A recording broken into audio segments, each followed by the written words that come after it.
Let me see if I can fix myself.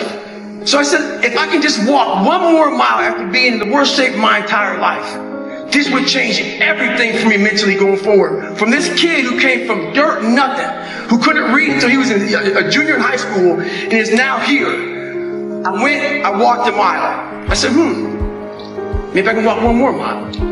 Maybe I can walk another mile. At mile 81, my ex-wife looked at me and said, you're not going to make the time. When your mind knows it's not going to quit, and this is what I found out, this is my 40% rule.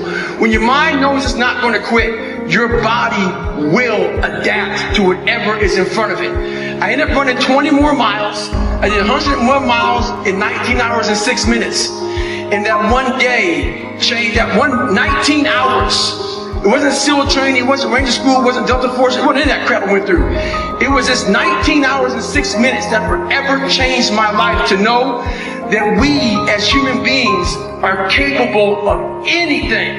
And we don't need any special kind of parents or tools to get there. So I end you with this. Don't stop when you're tired, stop when you're done. Thank you very much. Sometimes you act on it good, sometimes bad. You got to change the internal dialogue.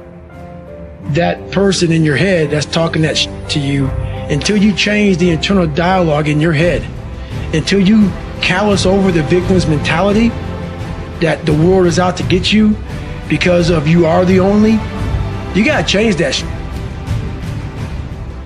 I once had that mentality that no one understands what the f I'm going through. And if you keep that mentality, you're going to stay in the same exact spot that you're in, that no one understands me. There's millions of people.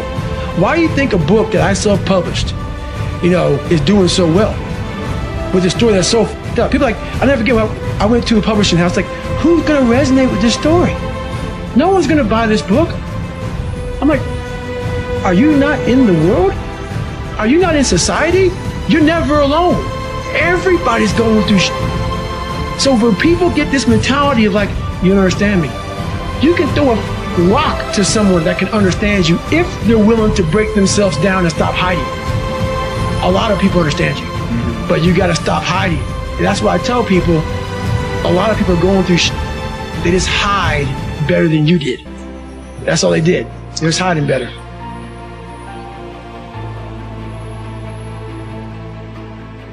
As you know, I'm a serious introvert and very afraid of people. I got judged so much growing up that this is uncomfortable for me. All these podcasts, that's why I post once a week. But the one thing I realized why I wrote the book is, honestly, I have a story to tell, as we all have a story to tell. And what I realized on my journey was a lot of us don't believe that we can achieve the impossible. And along my journey, I started realizing, man, I gotta tell some people about this shit, man.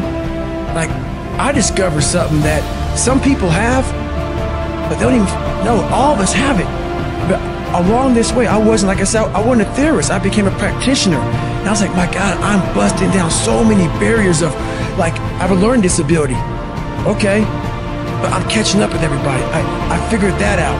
I figured out all these negative things in my life that were keeping me in this hole. I gotta tell people, man, that, hang on a second, man. You can achieve the absolute impossible.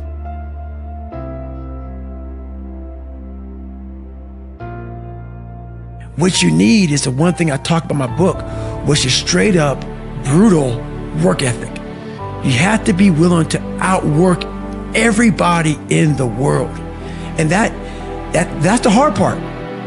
That's the hard part. This isn't like some 5-step process where if you do these 5 steps, you're gonna end up with this magical world. No, I'm basically teaching you how to callous over your victim's mentality. We live in a world now that's so kind. We find the kind way around everything. If you don't look good, I have to find a kind way of saying, I don't like your shirt. Right. That's not the approach.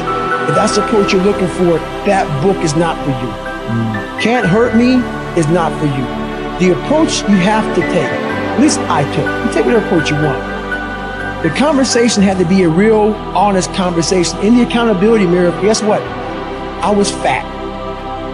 Don't find a kind word to say that, you know what, I've gained some weight. No, you're fat. When I couldn't read, not like, hey, you know, you've learned this again. No, I cannot read. At a 4th grade reading level, I'm struggling. And sometimes I call myself stupid. Not in a way to put myself down,